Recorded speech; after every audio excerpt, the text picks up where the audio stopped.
네, 여러분들의 투자에 있어서 궁금증 계속해서 해소를 해드리겠습니다. 이 시간은 유한타증권 압구정본부의 이경준 부장과 함께합니다. 어서 오세요. 네, 안녕하세요. 네, 개인 투자자 여러분들이 가장 궁금해하실 게 삼성전자 과연 저점이 어디일까 이 부분 아니겠습니까? 네. 오늘 일단 연저점을 다시 한번 깼어요. 네. 장중한 때 6만 1,100원까지 내려가면서 그렇죠. 6만 전자도 하회하는 것이 아닌가 이런 우려감을 키웠는데 그래도 개인 투자자들은 삼성전자를 꾸준하게 순매수하더라고요. 어제도 2천억 원 넘게 샀고 6월 들어서만 2조 원 넘게 개인 투자자들 삼성전자를 꾸준하게 저가 매수를 하고 있거든요. 저가 매수 괜찮겠습니까? 저는 괜찮다라고 보여진다라고 좀 말씀을 드리고 네. 싶어요. 물론 주가의 하방이 언제 바닥이 나오냐는 지금 글로벌하게 같이 동조화되고 있는 상황이기 때문에 뭐 빅테크 포함해서 다른 것들도 다 돌아야겠죠. 하지만 충분히 이제 낙폭으로 봤을 때는 접근 가능한 시점이 아닌가 생각이 되어지고요. 나스닥 기준에서 200주 이평선을 도달했습니다. 그리고 삼성전자 기준에서도 200주 이평선이 6만 원 인근, 6만 원 네. 초반이고요. 또 공교롭게도 최근에 이제 시장 하락의 주범이었던 비트코인이나 이더리움도 장중 보시면 200주선을 찍고 지금 양봉 전환을 되고 있는 모습이고요. 그러니까 기술적으로 봤을 때 200주선이 갖고 있는 여러 가지 공통적인 부분들을 봤을 때 충분히 낙폭 과대 측면에서는 이제 접근할 만하다라는 좀 생각을 할 수 있죠. 물론 기조적인 반등으로 가려면 전방 산업인 미국의 빅테크 기업들에 대한 이익 전망이 다시 상향이 된다던가 혹은 반도체 현물 가격이 강하게 오른다든가 이런 이벤트는 필요할 것 같아요. 그러나 충분히 지금 수준에서는 과매도 구간이기 때문에 현재 상황에서 들어가신다라고 하면 시간이 뭐 며칠이 걸릴지 뭐 2, 3주가 걸릴지는 모르겠지만 네. 충분히 한 번 정도는 기회 줄 수 있는 구간이 아닌가 생각이 되어져서 저는 개인적으로는 뭐 오늘 오전에서 그렇고 내일도 그렇고 이번 주 중에 FOMC 이벤트가 있기 때문에 그렇죠. 불확실성은 있을 수 있지만 분할 매수 시작하셔야 되는 구간이 아닌가 생각하고 있습니다. 네, 삼성전자에 대해서 저가 분할 매수 관점에서 말씀해 주셨고 요즘에 워낙에 시장이 좋지 않다 보니까 대표적인 안전자산 금에 또 관심이 있는 분들이 많다라고 하더라고요. 네. 뭐 금 현물에 투자를 할 수 있고 레버리지 상품에 투자를 할 수도 있는 부분인데 사실 금 가격이 지난해 연말보다는 올랐다고는 하지만 그래도 3월에 온스당 2,050달러를 상향 돌파한 것보다는 지금 많이 낮죠. 내렸잖아요. 네. 한 1,800달러 선에서 맞습니다. 움직이고 있는 상황인데 금 투자 지금 매력이 있는 건가요? 결론부터 말씀을 드리면 저는 지금은 조금 더 지켜봐야 되지 않을까 생각을 하고 있고요. 네. 달러 자산이 안전자산으로서 많이 올랐죠. 그리고 국제자산도 이제 금리가 올라가긴 하는데 금이 여기서 이제 코로나 때 저 고점이 2,100 온스당 정도 된 것 같아요. 달러 정도 되는데 그 구간을 가려면 사실 경기가 침체에 들어간다는 명확한 시그널이 보여줘야 될 것 같아요. 네. 그래야 대표적인 안전자산으로서 금이 선호될 수 있는 환경이 만들어지는데 사실은 시장이 제가 삼성전자 매수를 말씀을 드렸었잖아요. 그렇죠. 그 얘기는 낙폭과대 측면에서 FOMC 전후로 불확실성이 해소된다는 관점이거든요. 그렇다면 지수가 반등한다라고 하면 투자자들이 안전자산이 금으로 갈까라고 생각을 했을 때 저는 지금은 아니지 않을까 생각을 반대죠. 하고 있어서 예. 네, 그래서 조금 더 지켜봐야 되지 않을까 생각이 되어집니다. 그리고 이제 이미 시장이 나스닥 기준에서 고점 대비 31% 정도 하락을 했고 네.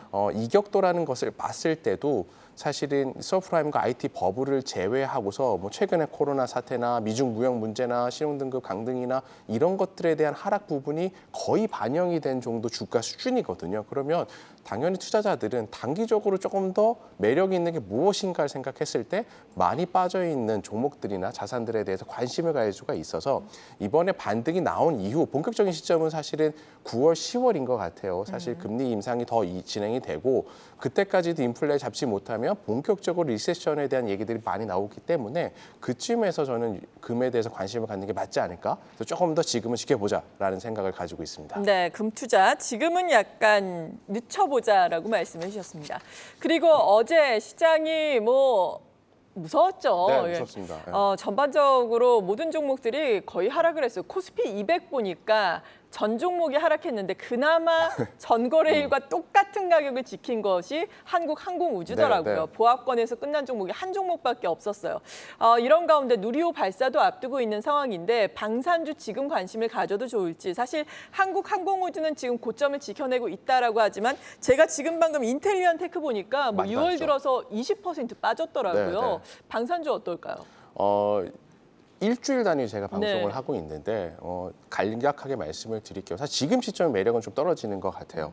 이유는 방산주 제외하고도 정유주라든지 네. 뭐 대표적으로 SOE 되겠습니다. 조선주, 뭐 현대중공업이 되겠는데 오늘 모두 다 상대적으로 약한 흐름을 보이고 있거든요. 즉 시장이 FOMC 전후로 불확실성이 해소가 되죠. 누리호라는 걸 발사를 하겠지만 발사 시점으로 보게 되면 호재는 끝나게 되는 거거든요. 그렇죠. 그리고 지금까지 그 역할을 경기 방어적인 역할로 충분히 잘해온 섹터들이기 때문에 반대 입장에서 보게 되면 지금은 무엇을, 그러니까 얼마나 밸류에이션 대비해서 많이 빠져 있는 종목을 사서 수익을 낼까를 고민하는 시점이지 지금 올라가 있는 종목들이 다시 신고가를 기대하는 시점은 아닌 것 같습니다. 그렇기 때문에 추절하게 이번 주 이벤트를 앞두고 시장이 많이 하락한 시점에서는 네. 확률적으로 봤을 때 방산주와 아까 말씀드린 정유주, 조선주에 대한 접근보다는 많이 빠져 있는 뭐 이전 시간에도 말씀드렸지만 대표적인 IT나 일부 종목들에 대한 관심을 가지는 게 확률이 높지 않을까 생각하고 있습니다. 네. 그래서 마지막으로 전략을 정리를 좀 해준다면 어떤 전략이 새롭게 필요하겠습니까? 네, 일단 시장이 0.75% 6월 금리 인상까지도 감안하고 있어요. 그리고 9월까지도 또 자이언트 스텝이라고 해서 할 수 있다는 생각을 하고 있고요. 네. 그리고 근데 미국 10년 국채 금리가 3.35%까지 이제 새벽 시간에 갔는데 이런 자이언트 스텝을 감안했을 때 금리가 3.5% 수준이에요. 즉 금리도 한 번 더 오르면 거의 고점에 도달하게 되고요. 뭐 변동성 지표라든지 달러도 마찬가지 유사한 원달러 환율도 오늘 장중에 1,290원 넘었다가 지금은 조금 안쪽이긴 한데 제가 이전 방송에도 말씀드렸지만 코로나 때 1,292원, 이 직전에도 1,292원, 지금도 유사한 수준입니다. 즉 리스크 지표들이란 것들은 박스권 상단에 도달해 있고요. 반대로 말씀을 드리면 아까 나스닥, 삼성전자 또 주로 이제 가상화폐들 보게 되면 200주 이평선까지 조정을 받았죠. 즉 어떤 자산들은 상단, 어떤 자산들은 하단입니다. 그렇다면 우리가 노려야 될 것은 하단에 있는 것들이죠. 아, 그렇죠. 네, 그렇죠. 그렇게 보면 위험 자산이 이제는 관심을 가져야 될 시기가 아닌가. 이제 내일부터는 미국이 이제 FOMC에 들어가게 돼서 이틀간 열리게 되기 때문에 변동성이 좀 줄 수 있는 부분들이 있어서 저는 개인적으로 오늘부터 좀 선제적으로 보면 매수 시점이라 생각을 하고요.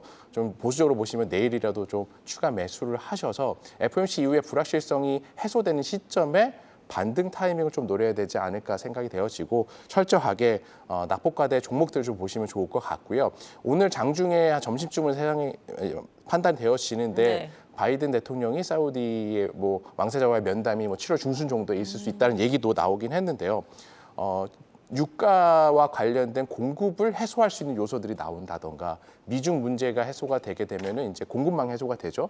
마지막으로 러시아 사태가 해소가 되면 원자재 부분이 해결이 되는데 이런 뉴스들에 대한 것들만 나와도 시장의 반등 시도는 지속적으로 시도할 수 있는 자리에 왔다라는 생각이 되어지기 때문에 투자자분들 많이 힘드셨을 텐데 지금부터는 좀 힘드시더라도 시장에 대해서 좀 더 공격적인 마음을 가지고서 기회를 한번 단기적으로 노려보실 만한 타이밍이 아닌가. 뭐 일주일 자리 정도 봤을 때는 그런 생각이 듭니다. 네, 시장이 또 어두울 때 가장 큰 기회가 올 수 있는 법이니까 기회를 노려보자라고 또 긍정적으로 말씀해 주셨습니다. 유한타증권 압구정본부의 이경준 부장이었습니다. 고맙습니다. 네, 감사합니다.